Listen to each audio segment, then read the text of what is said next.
Welcome to Uncommon Analysis. Today I wanted to take a few minutes to talk about this ruling that came down on New York City's law to ban effectively the use of fossil fuels to heat new construction. But first, if you're new to the channel, welcome. Always happy to see a new face. And if you like this sort of content, please like, subscribe, share. Tell your friends and neighbors, join the discussion. We're happy to have you. And for our regular listeners, welcome back. Always glad to see you again. Okay, so let's get in the meat of this. In 2021, and around that time, 2020, there were a bunch of different laws passed, Berkeley being the most known, where Berkeley flat out said you cannot build new construction and hook it up to a natural gas pipeline. You're not allowed to use natural gas to heat a building, any way, shape, or form.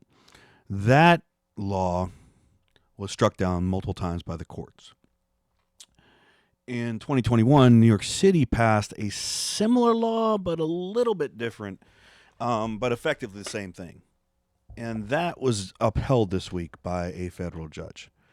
I want to go into a little bit of what the differences are and what I think is going to happen here. New York City's law didn't expressly say you can't use a natural gas or propane to heat a building. It just said we're going to set an emission standard for indoor combustion fuels for all new buildings.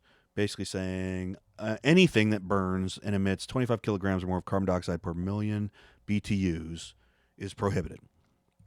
Okay, now I'm not sure of the legality of this or the constitutionality of this, especially when you have the EPA openly saying they're going to reevaluate everything related to the declaration that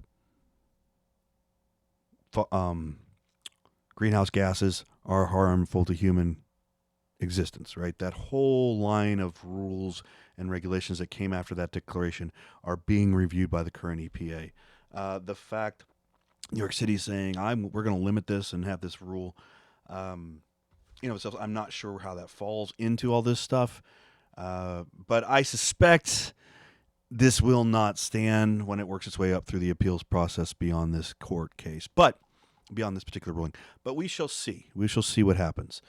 To put a little bit of this in context in the greater picture, if you live above the Mason-Dixon line, you're pretty much dealing with natural gas or some equivalent heating. We have home heating oil, we have natural gas and other things. But above the Mason-Dixon line, the use of electricity to heat homes or buildings is almost comical. The cost is about 50% more to use electric to heat buildings versus natural gas. The infrastructure here is built in to have natural gas. We have pipelines everywhere. I grew up in the South where there were, along the coastal areas where there were no gas pipelines, and we had electric heat. And was also a much milder climate there too. But the cost, there's no doubt, the cost of electric heat, heating your house with electric or heating your building with electric heat, is far more expensive. They will claim electric heat is very efficient in that turning electricity into heat is just running it through a resistor and boom, you've got heat. Run it through a resistant material and blow air over it, you've got heat, right? You don't have any of the heat being dissipated into the outside world because, like natural gas or fossil fuels, you don't directly heat the air you're breathing, right? The way it works is you burn the fossil fuel. That heat is then exchanged with internal air because you don't want the carbon monoxide and other dangerous gases in your interior. So it's a part of the furnace called the heat exchanger. So the heat, you burn the fuel heats the air in that part of it, heats a plate or whatever, and then the air it used and burned blows out the building. And the internal air blows over this heat exchanger to absorb the heat that the gas created, and then heat your building. So it's less efficient, right? It's not 100% efficient. You're not directly turning the gas into heat inside because about 20 to, a couple percent to 20%, depending on the type of furnace you have, goes out the door. Same thing with a boiler, right? You're heating the water, and the water is then used to radiate heat if you got radiator heat. So the problem with that analysis, however, is that how is that electricity being generated in the first place? Yes, the conversion of electricity at your end to heat is nearly lossless. That is true. However, that electricity was almost certainly very high probability created by the burning of fossil fuels.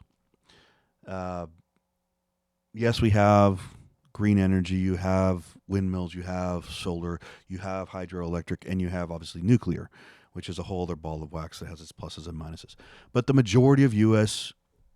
power generation today is still burning of something, coal, natural gas, or some other fuel to turn those turbines to generate the electricity. So the argument it's 100% efficient is kind of not true. I mean, yes, it's true at the end point, but it's not true through the entire system. Plus, you have losses just transmitting the electricity, right? The electricity is generated at a plant that is not 100% efficient in turning the fuel into electricity. Then you have the transmission of that electricity to the endpoint, which is not lossless like either. So this whole thing's a bit wild to me. But you know how the environmentalists are, and the use of greenhouse gases and the controlling of them to try to influence behavior has been a big part of this movement for quite a long time. So we'll see how this plays out. I think it's stupid. I think it's going to be untenable if this gets upheld all the way through the court system. I think it's untenable. The heating cost of a skyscraper in New York City is just going to become astronomical. It's already an expensive place to live without this. Add this to the mix. You're talking, to put this in perspective, as I said before, the cost of a natural gas furnace to operate and heat your home versus an electric furnace to operate is about 50% less, 40 to 50% less, right? It's about 40 to 50% cheaper to burn natural gas. Yes, the natural gas furnace is a little more expensive to install and manufacture, but not that much more. Believe me, you make the money back very quickly, which is why most of your colder climates, almost all, have natural gas pipelines or natural gas heat. The other alternative you can have is also oil heat, where you're burning basically diesel fuel. That's got its own set of problems, right? Because you're basically burning diesel fuel. It's called home heating oil, but it's just diesel fuel. And then using that to heat your house or building.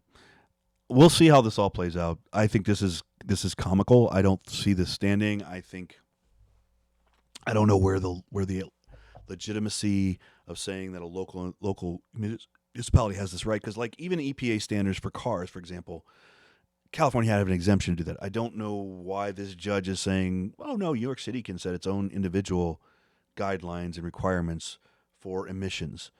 Again, I'm no lawyer. I'm not a legal expert, but I have a sneaky suspicion that this will not be upheld as it works its way further up the courts. If it is, it's going to change everything, because then you have all these little local municipalities doing silly things based on whoever gets on their boards. Fortunately, in Pennsylvania, we have a little bit saner government, and there was a law passed that says no, local governments cannot pass rules like this. They're just not allowed to. They're state level. So if you want to make something like this happen in Pennsylvania, you're going to have to have it happen at the state. You can't have just little busybodies in some city or some town do this kind of stuff. New York obviously doesn't seem to have this law, or if they did, they made New York City an exemption or some other issue. But anyway, we'll keep an eye on this. This will probably slowly develop like most things that work through the courts. This will kind of be, okay, this happened now, and months and months and months from now, the appeal will get heard and said. But we'll keep an eye on it. I suspect this will get overturned eventually through the courts. But I think long term, it's just crazy. New York's already an insanely expensive place to live, and you're going to increase your heating costs by 50% because of this. I just don't see it. So we'll see.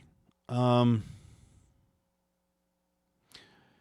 also is important to mention here that I did mention, like this standard says, like even using gas stoves, water heaters, and other things are not going to be viable because of this. It's not just home heating; it's also all those things that burn gas in your home. So, so